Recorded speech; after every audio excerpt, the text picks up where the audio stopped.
আজকে আপনাদের সাথে গুরুত্বপূর্ণ একটা টপিক নিয়ে আলোচনা করব। আজকের ভিডিওর যেটা টপিক সেটা হলো খুলনা বিশ্ববিদ্যালয়ে ভর্তি প্রস্তুতির এ টু জেড নিয়ে আলোচনা করব এবং খুলনা বিশ্ববিদ্যালয়ে কিভাবে আপনারা সায়েন্স আর্টস কমার্সের শিক্ষার্থীরা ভর্তি পরীক্ষা দিয়ে এখানে চান্স পেতে পারেন, তা চান্স পাওয়ার উপায়গুলো সম্পর্কে আপনাদের জানাবো। যেহেতু আমি নিজেই খুলনা ইউনিভার্সিটি থেকে পড়াশোনা শেষ করছি, তো খুলনা ইউনিভার্সিটিতে কীভাবে আমি চান্স পাইছিলাম বা খুলনা ইউনিভার্সিটিতে চান্স পাওয়ার জন্য আপনার কীভাবে পড়াশোনা করা উচিত সেটা সম্পর্কে আপনাদের ক্লিয়ার একটা ধারণা দিয়ে দিব। তার আগে একটু বলি, খুলনা বিশ্ববিদ্যালয় যেহেতু একবারে ছাত্র রাজনীতি মুক্ত একটা ক্যাম্পাস এবং এখানে কোনো ধরনের ছাত্র রাজনীতি নাই, এই জন্য আপনি যদি ভালো একটা পরিবেশে পড়াশোনা করতে চান আপনার জন্য অবশ্যই পারফেক্ট একটা জায়গা হবে খুলনা বিশ্ববিদ্যালয়। যদিও খুলনা বিশ্ববিদ্যালয় বিগত সালগুলোতে গুচ্ছে ভিতরে ছিল, বাট গত বছর থেকে কিন্তু গুচ্ছ থেকে বের হয়ে আসছে এবং এককভাবে পরীক্ষা নিচ্ছে। এই জন্য আপনাকে খুলনা ইউনিভার্সিটিতে চান্স পাওয়ার জন্য অবশ্যই খুলনা ইউনিভার্সিটি কেন্দ্রে আপনাকে অবশ্যই প্রস্তুতি নেওয়া উচিত। এবং আমি যখন নিজে আজ থেকে 6 বছর আগে ভর্তি পরীক্ষা দিয়েছিলাম খুলনা ইউনিভার্সিটিতে চান্স পাওয়ার জন্য, তখনও কিন্তু খুলনা ইউনিভার্সিটি এককভাবে ভর্তি পরীক্ষা নিছে। এজন্য এককভাবে ভর্তি পরীক্ষা দিয়ে চান্স পাওয়ার জন্য আপনাকে অবশ্যই এখানে কম্পিটিশন করতে হবে বা চান্স পাওয়ার জন্য নিজেকে অবশ্যই তৈরি করতে হবে। তো খুলনা ইউনিভার্সিটিতে যদি মানবন্টন নিয়ে একটু বলি, খুলনা ইউনিভার্সিটিতে 100 নম্বরের পরীক্ষা অনুষ্ঠিত হয় এবং এখানে সময় দেওয়া হলো 90 মিনিট এবং যারা স্থাপত্য বা চারুকলায় পরীক্ষা দেবেন তাদের এক্সট্রা 1 ঘন্টার পরীক্ষা দিতে হবে। এখানে এমসিকিউ থেকে আসে হলো 60 মার্কের প্রশ্ন, লিখিত থেকে আসে 40 মার্কের প্রশ্ন এবং নেগেটিভ মার্কিং যদি আপনি দাগান সেক্ষেত্রে আপনার 25% করে কেটে নেওয়া হবে। এবং মানবন্টনটা কি, মানবন্টনটা একটু বলি, তারপরে আমরা মেনলি কীভাবে প্রস্তুতি নিব সেটাও বলে দিব। মানবন্টন হলো এ ইউনিট এবং বি ইউনিট, এটা হলো সায়েন্সের শিক্ষার্থীদের জন্য। এ ইউনিটটা হলো মেনলি বলা হয় সেট স্কুল আর বি ইউনিটটা হলো লাইফ সায়েন্স স্কুল।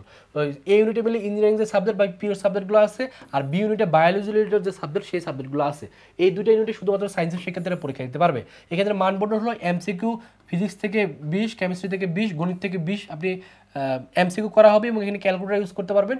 আর লিখিতর ক্ষেত্রে পদার্থ রসায়ন, ইংরেজি, গণিত, আইসিটি থেকে 40 মার্কের প্রশ্ন করা হবে। আর বিইউডের ক্ষেত্রে আপনার এমসিকিউর জন্য এমসিকিউর ক্ষেত্রে ফিজিক্সে 12, কেমিস্ট্রিতে 12, ম্যাথে 12, বায়োলজি থেকে 12, ইংলিশে 9। আর লিখিতর ক্ষেত্রে ফিজিক্স 8, কেমিস্ট্রি 8, ম্যাথ 8, বায়োলজি 10 এবং ইংলিশ থেকে 6 মার্কের কিন্তু প্রশ্ন করবে। আর সি ইউনিট, এই সি ইউনিটে সায়েন্স আর্টস কমার্স সকলে পরীক্ষা দিতে পারবেন এবং যারা ডি ইউনিটে কিন্তু পরীক্ষা দিতে পারবেন। এই সি ইউনিটটা হলো সি ইউনিটের ক্ষেত্রে প্রশ্ন আসবে কোথা থেকে, এমসিকিউ থেকে প্রশ্ন আসবে, বাংলা ইংরেজি জিকে থেকে 60 আর লিখিতের ক্ষেত্রে বাংলা ইংরেজি থেকে 40 মার্কের আসবে। আর ডি ইউনিটের ক্ষেত্রে ইংরেজি বাংলা ব্যাকরণ থেকে আসবে 45, গণিত এবং বিশ্লেষণীয় দক্ষতা থেকে আসবে 20, সাধারণ এবং ব্যবসা বিষয়ক থেকে আসবে হলো 20 আর লিখিতের ক্ষেত্রে ব্যবসা বিষয়ক লিখন থেকে আসবে হলো 7.5 আর সাধারণ লিখন থেকে আসবে হলো 7.5। অর্থাৎ ডি ইউনিটটা হলো কমার্সের সাবজেক্টগুলো নিয়ে গঠিত। আর সি যে ইউনিট আছে, সি ইউনিটটা হলো যে মানবিকের যে সাবজেক্টগুলো আছে বা ল সাবজেক্ট নিয়ে কিন্তু আপনি এই সি ইউনিটে পরীক্ষা দিলে এখানে পড়তে পারবেন।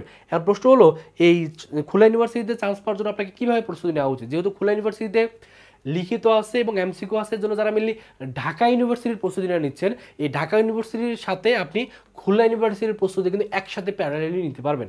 কারণ ঢাকা ইউনিভার্সিটিতেও সেম এমসিকিউ আসে 60, লিখিত আসে 40, যদিও তাদের মানবন্ধনটা একটু ডিফারেন্ট, বাট প্রস্তুতিটা আপনি সেমভাবেই নেবেন। ঢাকা ইউনিভার্সিটির জন্য লিখিতের জন্য যেভাবে পড়তেছেন সেমভাবে আপনি খুলনা ইউনিভার্সিটির জন্য পড়বেন। আপনি ঢাকা ইউনিভার্সিটির জন্য এমসিকিউর জন্য যেভাবে পড়তেছেন সেমভাবে পড়বেন, যদিও মানবন্ধনটা একটু ডিফারেন্ট। যেমন এখানে দেখে অনেকে ভয় পান যে এখানে বিশ্লেষণের দক্ষতা কি সেম, আপনি পদার্থ রসায়ন, ইংরেজি, গণিত যেভাবে পড়েন সেম ধরনের প্রশ্নগুলো কিন্তু এখানে আসবে। আপনি যদি লাস্ট প্রিভিয়াস ইয়ারের যে কোশ্চেনটা আছে লাস্ট বার সেটা যদি দেখেন আপনার খুবই কনসেপ্ট একটা ক্লিয়ার হয়ে যাবে কী ধরনের প্রশ্ন আসে। এই জন্য প্রথম কাজ হবে প্রস্তুতি শুরু করার জন্য অবশ্যই যদি খুলনা ইউনিভার্সিটি কিন্তু প্রিপারেশন নেন, খুলনা ইউনিভার্সিটির যে সহায়ক বইগুলো আছে বা আপনি দেখবেন যে লাইব্রেরিতে বিভিন্ন পাবলিকেশনের বই আছে, যে কোনো একটা পাবলিকেশনের বই আপনি কিনে ফেলবেন এবং সেখান থেকে আপনি পড়াশোনা করবেন। এবং যখন পড়বেন তখন অবশ্যই প্রথমে আগে প্রত্যেকটা চ্যাপ্টারের কনসেপ্টগুলো ক্লিয়ার করবেন, অর্থাৎ অ্যাডমিশন স্টাইলে কী ধরনের প্রশ্ন প্রত্যেকটা চ্যাপ্টার থেকে আসতেছে সেই চ্যাপ্টার ওয়াইজ কনসেপ্টগুলো বা টাইপগুলো শেষ করে ফেলবেন। বিশেষ করে যারা মানবিকের শিক্ষার্থী তারা টপিক ধরে ধরে পড়বেন, যে জিকের ক্ষেত্রে কোন কোন টপিকগুলো ইম্পর্টেন্ট, বাংলার ক্ষেত্রে কোন কোন টপিকগুলো ইম্পর্টেন্ট, ইংলিশের ক্ষেত্রে কোন কোন টপিকগুলো ইম্পর্টেন্ট। আগে টপিকগুলো পড়বেন, তারপর কোশ্চেন ব্যাংক যখন সলভ করবেন তখন দেখবেন যে আপনি অনেক এক্সপার্ট হচ্ছেন। এর জন্য অবশ্যই আগে টপিকগুলো বা কনসেপ্টগুলো আপনাকে ক্লিয়ার করতে হবে। আর যেহেতু যখন আপনি কোশ্চেন ব্যাংকগুলো সলভ করেন তখন আপনার যেটা সবচেয়ে বেশি বেনিফিট হবে, আপনি বুঝতে পারবেন যে আপনার পরীক্ষা হলে কোন ধরনের প্রশ্ন আসে। এই জন্য অবশ্যই আপনাকে কোশ্চেন ব্যাংকটা অবশ্যই সলভ করতে হবে। আর যারা সায়েন্সের শিক্ষার্থী আছেন তারা অবশ্যই শর্টকাট টেকনিক এবং হ্যান্ড ক্যালকুলেশনটা বিশেষ করে শিখবেন, বিশেষ করে শর্টকাট টেকনিকটা অবশ্যই গুরুত্ব দেবেন। কারণ হ্যান্ড ক্যালকুলেশনের ক্ষেত্রে ক্যালকুলেটর যেহেতু অ্যালাউ করে, সো ক্যালকুলেটরের বেসিক ইউজগুলো শিখবেন আর শর্টকাট টেকনিকগুলো অবশ্যই শিখবেন। কারণ শর্টকাট টেকনিক শিখলে অনেক কম সময়ের ভিতরে বেশি কিন্তু অ্যান্সার করা যায়। তো যারা চাচ্ছেন আমাদের সাথে আমাদের কোর্সে ভর্তি হয়ে খুলনা ইউনিভার্সিটি কেন্দ্রিক প্রিপারেশন নেওয়া, তারা চাইলে আমাদের কোর্সে ভর্তি হতে পারেন। আমাদের এখানে ভার্সিটির জন্য জিকে কোর্স আছে, এখানে ভর্তি হলে আপনি জেনারেল নলেজের জন্য শতভাগ প্রস্তুতি নিতে পারবেন। বিশেষ করে যারা সি ইউনিটের পরীক্ষা দেবেন, জিকে থেকে প্রশ্ন আসবে। সো জিকের জন্য আপনার এখানে শতভাগ প্রস্তুতি হয়ে যাবে। সো জেনারেল নলেজের জন্য বা জিকের জন্য কোর্স ফি 1000 টাকা, ভর্তি হওয়ার জন্য এই নাম্বারে 1000 টাকা বিকাশে পাঠিয়ে এই নাম্বারে কল দিলে কিন্তু ভর্তি করে নেওয়া হবে। আমাদের ভার্সিটি গুচ্ছ টার্গেট কোর্স আছে, এই কোর্সে ভর্তি হলে এ ইউনিট এবং বি ইউনিট, যারা বিশেষ করে এ ইউনিট বা বি ইউনিটের জন্য প্রস্তুতি নিতে চান তারা চাইলে আমাদের ভার্সিটি গুচ্ছ টার্গেট কোর্সে ভর্তি হতে পারেন। এখানে ভর্তি হলে আমরা লিখিতর জন্য যা যা পড়তে হবে তার সাজেশনে পিডিএফ দিয়ে দিব, আর বাদ বাকি যে আমি এমসিকিউর জন্য কী কী পড়তে হবে, কীভাবে পড়তে হবে তার ক্লাস পাবেন। এখানে ভর্তি হলে ফিজিক্সের প্রত্যেকটা চ্যাপ্টারে ক্লাস পাচ্ছেন, এখানে ভর্তি হলে কেমিস্ট্রির প্রত্যেকটা চ্যাপ্টারে ক্লাস পাবেন, এখানে ভর্তি হলে গণিতের জন্য কী কী পড়তে হবে তার প্রত্যেকটা চ্যাপ্টারে ক্লাস পাবেন। ক্লাসগুলো করলে আপনার শতভাগ প্রস্তুতি হয়ে যাবে। এখানে ভর্তি হলে শুধুমাত্র যে খুলনা ইউনিভার্সিটির প্রস্তুতি হবে তা না, খুলনা ইউনিভার্সিটির পাশাপাশি Dhaka university, Jahangirnagar university, Chittagong university, Rajshahi university সবগুলোর প্রস্তুতি একটা কোর্সে ভর্তি হলে আপনার হয়ে যাচ্ছে। যারা ভর্তি হতে চান তাদের কোর্স ফি 2000 টাকা, ভর্তি হওয়ার জন্য এই যে নাম্বারটা আছে এই নাম্বারে 2000 টাকা বিকাশে পাঠিয়ে এই নাম্বারে কল দিবেন অথবা এই নাম্বারে হোয়াটসঅ্যাপে নক করলে কিন্তু আপনাদের ভর্তি করে নেওয়া হবে। তো এই হলো খুলনা ইউনিভার্সিটির ভর্তি সংক্রান্ত সকল তথ্য। তো যারা ভর্তি হতে চান দ্রুত ভর্তি হয়ে যান।